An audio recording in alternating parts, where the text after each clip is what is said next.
నన్ను మన ప్రియతమ నాయకులు తెలంగాణ తొలి ముఖ్యమంత్రి కేసీఆర్ గారు ఈ భువనగిరి పార్లమెంట్ బీఆర్ఎస్ అభ్యర్థిగా ప్రకటించి మీ అందరి ఆశీర్వాదం కోసం ఈ అబ్దుల్లాపూర్ మెట్ మండల్ హెడ్ క్వార్టర్కి వస్తే మీరందరూ ఆశీర్వదించడానికి వచ్చినందుకు మీ అందరికీ అమ్మలకు అక్కలకు అన్నలకు తమ్ములకు అందరికీ నా శిరస్సు వంచి నమస్కరిస్తున్నాను.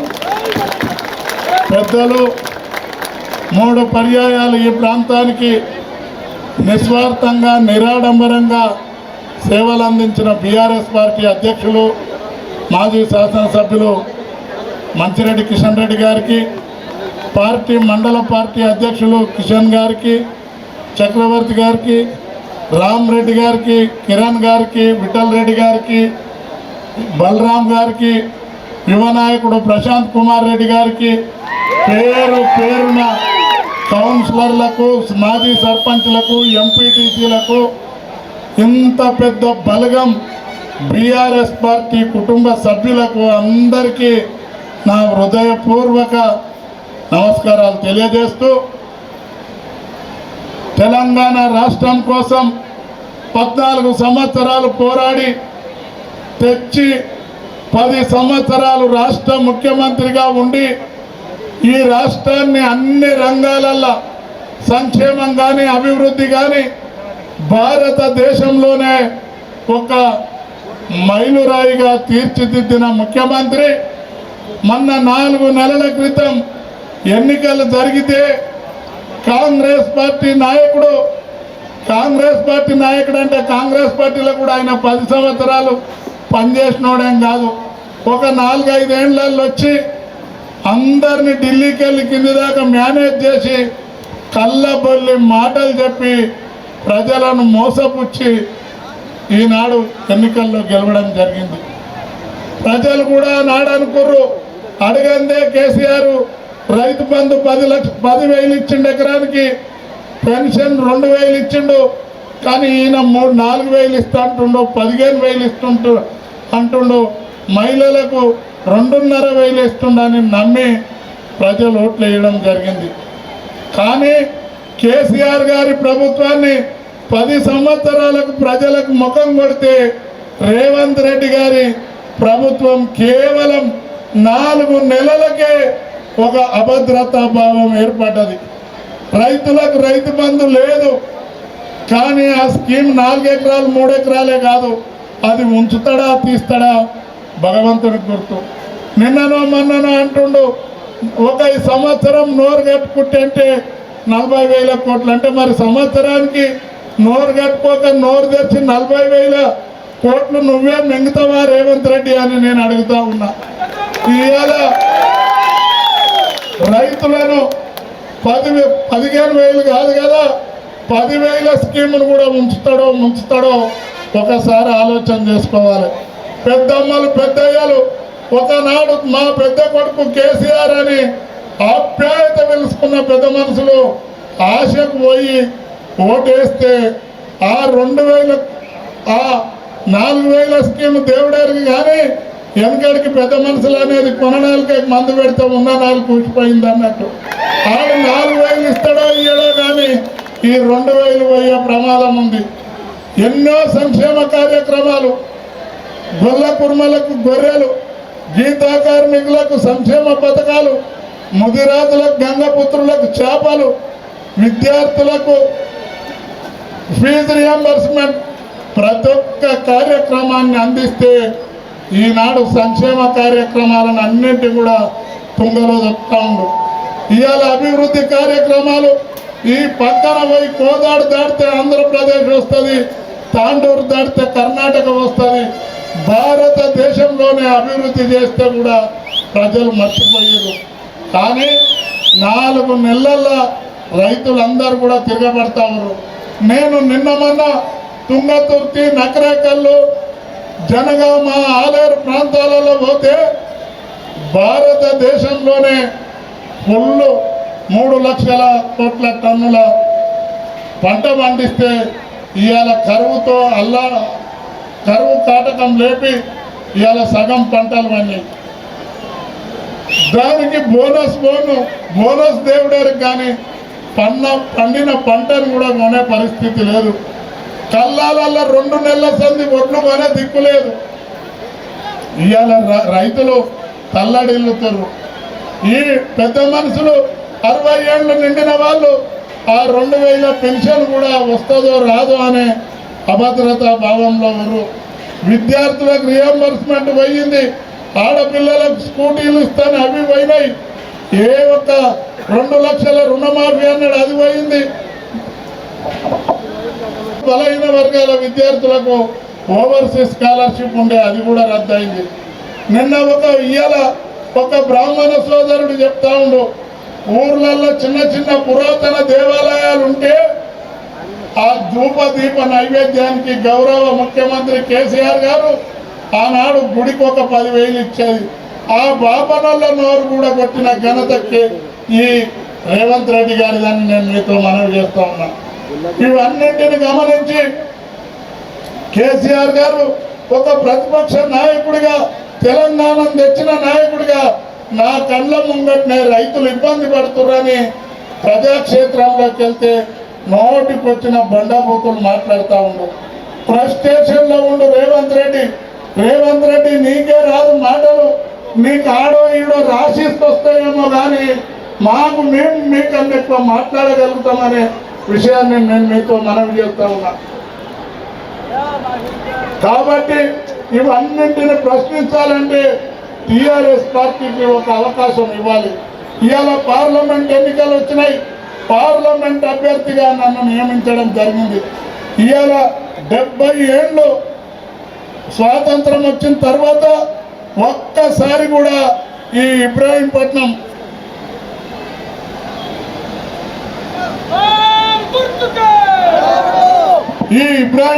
ప్రాంతవాసికి ఎంపీ టికెట్ ఎప్పుడు ఇవ్వలేదు.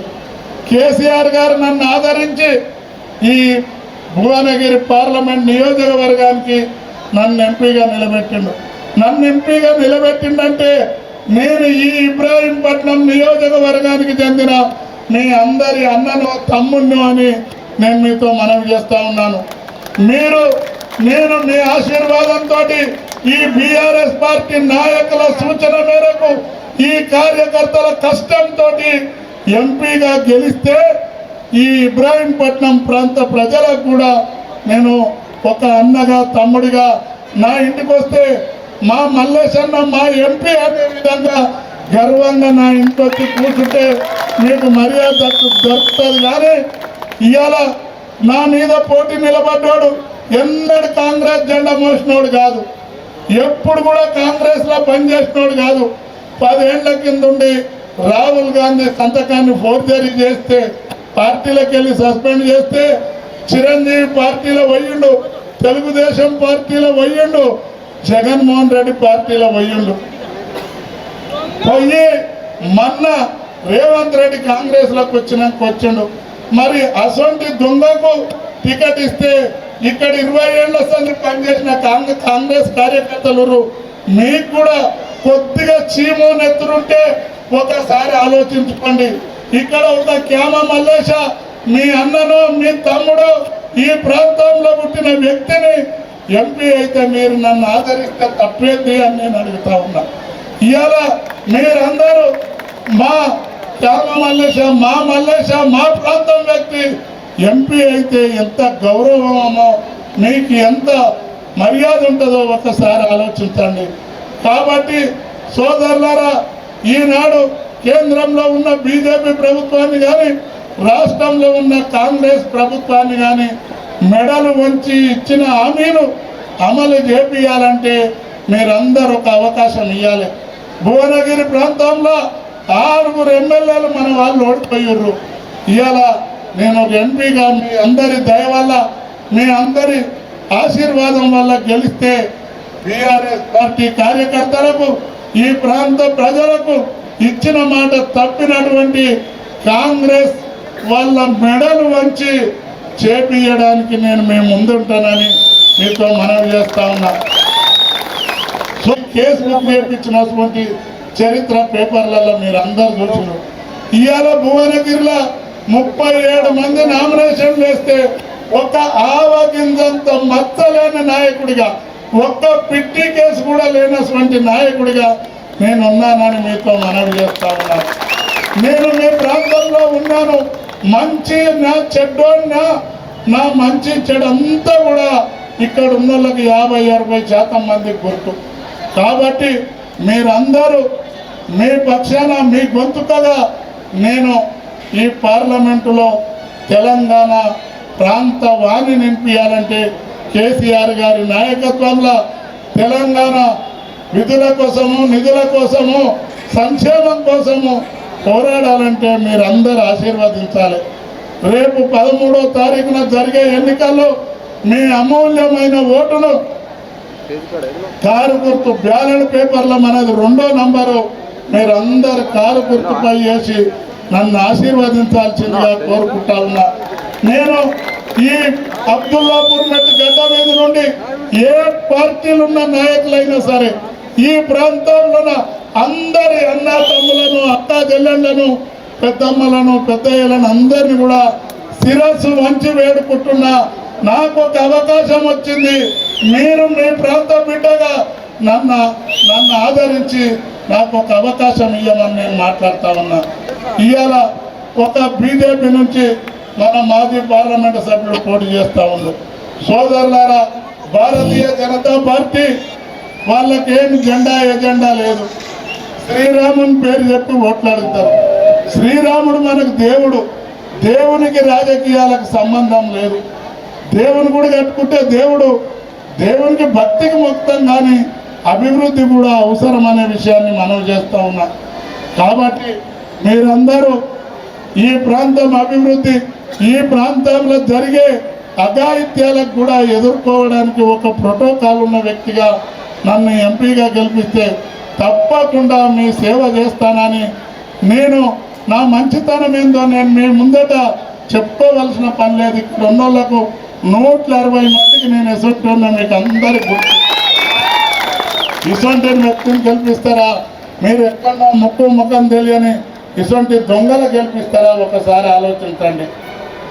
కాబట్టి మీరు 13వ తారీఖు నాడు తప్పకుండా నన్ను ఆశీర్వదిస్తారని కోరుకుంటూ సెలవు తీసుకుంటున్నాను. ఇప్పుడు పెద్దలు మన మంచిరెడ్డి కిషన్ రెడ్డి గారు వారి అమూల్యమైన సందేశాన్ని బీఆర్ఎస్ పార్టీ గుర్తుపై మనకందరికి కూడా కామ మల్లేశ గారిని కేసీఆర్ గారు ఇవ్వడం చాలా సంతోషమైనటువంటి విషయం అని చెప్పి కూడా ఈ సందర్భంగా మనం చేస్తూ ఉన్నాం. ఇవాళ వేదిక మీద ఉన్న నాయకులకు, పెద్దలకు, ముఖ్యులకు అందరికీ మరొక్కసారి నా యొక్క నమస్కారాలు. ఈరోజు పార్లమెంట్ ఎన్నికలు వచ్చినటువంటి సందర్భంలో అబ్దుల్లాపూర్ మండలంలో ఉన్నటువంటి చౌరస్తాలో ఇంత పెద్ద ఎత్తున ర్యాలీ తీస్తూ ఈ యొక్క సభను ఉద్దేశించి మాట్లాడడం జరుగుతూ ఉంది. మొన్నటి ఎన్నికలు 5 మాసాలైనాయి. 5 మాసాల్లో నిజంగా కూడా ఈ రాష్ట్రాన్ని బాగు చేయాలనే ఆలోచన లేనటువంటి పార్టీ ఏదైతే ఉందో కాంగ్రెస్ పార్టీ అని చెప్పి కూడా ఈ సందర్భంలో మనవి చేస్తూ ఉన్నా.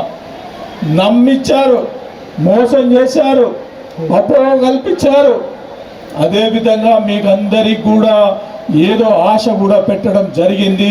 ఇది చేస్తాం, అది చేస్తామని చెప్పేసి ఇవాళ రేవంత్ రెడ్డి అబద్ధాలతోటి, మోసపూరితమైనటువంటి మాటలతోటి మిమ్మల్ని అందరినీ కూడా ఒక మార్పు కావాలనే ఆలోచనతోటి ముందుకు తీసుకుపోయినటువంటి సందర్భం.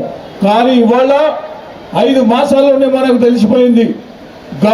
గతంలో ఉన్నటువంటి ముఖ్యమంత్రి కేసీఆర్ గారు 10 సంవత్సరాలు ముఖ్యమంత్రిగా ఉంటే ఈ రాష్ట్రంలో ప్రతి కులానికి, ప్రతి కుటుంబానికి ఏదో రీతిలో ఏ ఇబ్బంది లేకుండా ఆర్థిక సహకారాలు అందించినటువంటి ఘనత కేసీఆర్ గారిది అని చెప్పి కూడా ఈ సందర్భంలో మనం చేస్తూ ఉన్నాం. లేకపోతే రోడ్ల విషయంలో కానీ, డ్రైనేజ్ వ్యవస్థ కానీ, ఇంకా ఎలక్ట్రిసిటీ విషయంలో కానీ ఎక్కడ కూడా ఎలాంటి కార్యక్రమాలు చేయనటువంటి పరిస్థితి ఇవాళ ఈ శాసనసభ్యుడు ఉన్నాడని చెప్పి కూడా ఈ సందర్భంలో మనం చేస్తూ ఉన్నా. ఇవాళ పుస్తకం తీసిండు, తెరిచిండు, పుస్తకాలలో ఉన్నటువంటి అన్ని కార్యక్రమాలు ఏ ఊర్లో ఏమున్నది అనేది ఏజెంట్లను పెట్టి తీసి తిరుగుతూ ఉన్నాడు, పిలిపించుకుంటా ఉన్నాడు, మాట్లాడుతూ ఉన్నాడు. ఇవాళ మిమ్మల్ని నేను అడుగుతా ఉన్నా, నేను శాసనసభ్యుడిగా ఉన్నప్పుడు ఎవరికైనా ఇబ్బంది పెట్టడం జరిగిందా అని నేను అడుగుతా ఉన్నా, ఎవరికైతే నష్టం చేశారా అని అడుగుతా ఉన్నా. ఇవాళ అదే విధంగా ఈ యొక్క నియోజకవర్గాన్ని రేపు ఎన్నికలైన తర్వాత మీరు చూస్తూ ఉంటారు ఎంత ఇబ్బంది కార్యక్రమాలు జరుగుతాయో, అప్పుడు మీకు అర్థమయ్యే పరిస్థితి వస్తుంది. తప్పు చేశామనేది ఇప్పటికే చాలా మంది అనుకుంటా ఉన్నారు.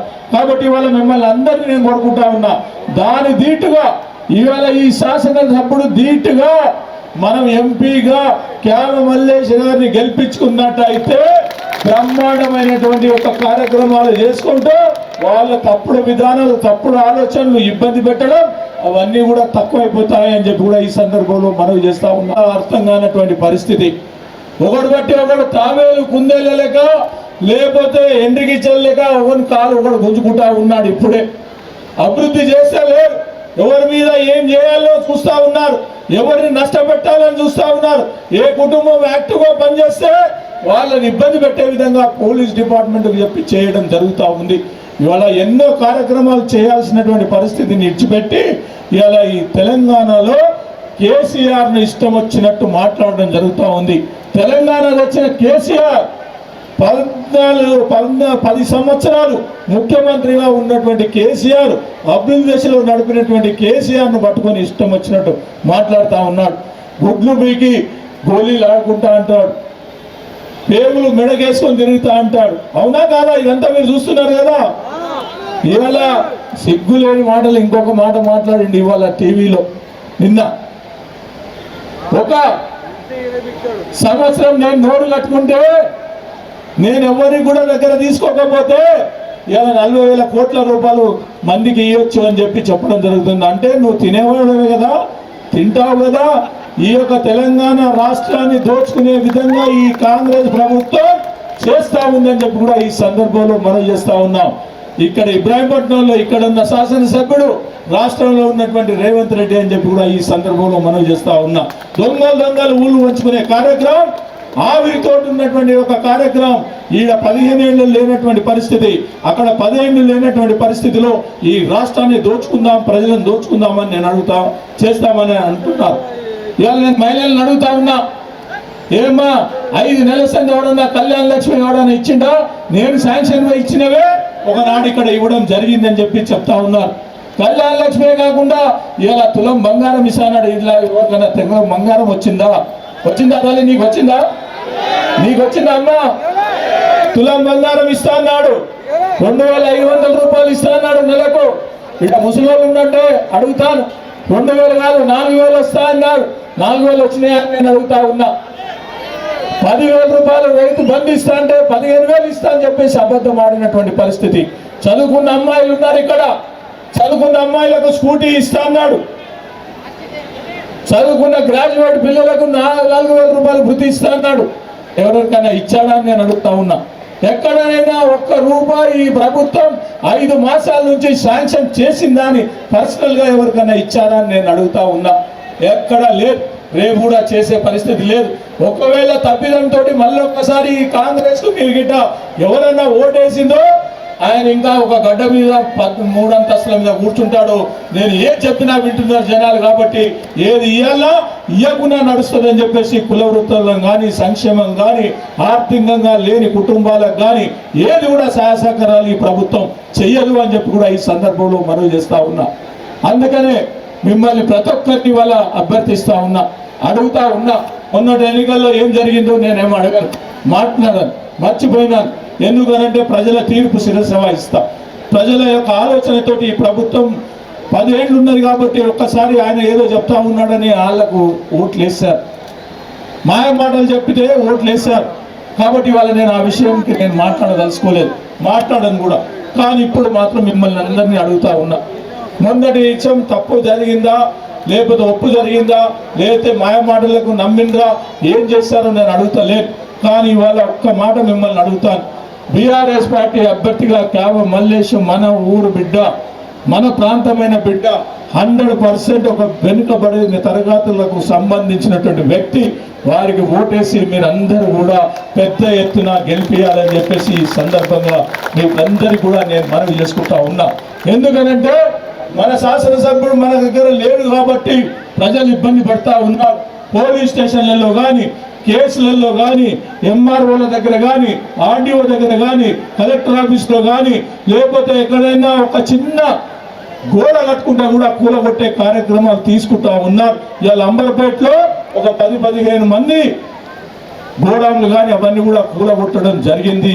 రండి మాట్లాడతా, తీర్పు చెప్తా, లేకపోతే ఏం చేస్తారో చెప్పండి అనే ఆలోచనలో ఉన్నటువంటి వ్యక్తిగా ఇవాళ మన శాసనసభ్యుడు. కాబట్టి ఆ ఆటంకాలన్నీ కూడా, ఆ అడ్డమైన ఆలోచనలన్నీ కూడా పక్కకు పెట్టాలంటే ఇవాళ క్యావ మల్లేశ గారిని ఎంపీగా మీరందరూ కూడా కారు గుర్తుకు ఓటేసి గెలిపియాలని చెప్పి మరొక్కసారి మిమ్మల్ని అందరూ కూడా నేను కోరుకుంటూ మీ అందరి దగ్గర, ఎందుకంటే ఒక 3 మాసాలు నేను కూడా కొద్దిగా ఇబ్బందిలో పడ్డా, శరీరం మనకు సహకరించలేదు, వెనుక భాగంలో మనకు ఉన్నటువంటి నరం పట్టుకొని మనకు ఇబ్బంది అయింది. కాబట్టి మీకు ఎక్కడ కూడా ఎవరికి కూడా కనిపించలేదు, పెళ్లిళ్ళకు కానీ ఇంకా వేరే విషయాలలో కూడా రాలేనటువంటి పరిస్థితి. కానీ ఇప్పుడు కొద్దిగా నయమైంది 100% ఈ ఎన్నికలలో. అదేవిధంగా రేపు ఎన్నికలు అయిపోయిన తర్వాత వారి చరిత్ర ఇంకా ఊరూరు తిరిగి చెప్పడం జరుగుతుందని చెప్పి కూడా ఈ సందర్భంలో మీకు అందరికీ కూడా నేను మనవి చేసుకుంటూ ఇవాళ మీ అందరి దగ్గర నేను ఒక్కటే మరొక్కసారి బీఆర్ఎస్ పార్టీ మరి కారు గుర్తుకు, క్యాబ మల్లేశ గుర్తుకు తప్పకుండా ఓటేసి ఇవాళ ఈ యొక్క ఇబ్రాహీంపట్నం చరిత్రలో మన అభ్యర్థి 14 మంది ఎంపీలు అయినారు. కానీ మన యొక్క నియోజకవర్గంలో కాలే ఎవరు కూడా పోటీ చేయలే. కాబట్టి ఇవాళ మిమ్మల్ని అడుగుతా ఉన్న ఇది ఒక అవకాశం ఇవ్వండి, తప్పకుండా గెలిపియండి. అదేవిధంగా 5 ఏళ్ళు సేవకు ఆయన అంకిత భావంతో పనిచేస్తాడని చెప్పి మరొక్కసారి మనవి చేసుకుంటూ సెలవు తీసుకుంటా ఉన్నా. అందరి చేతుల్లో బట్టి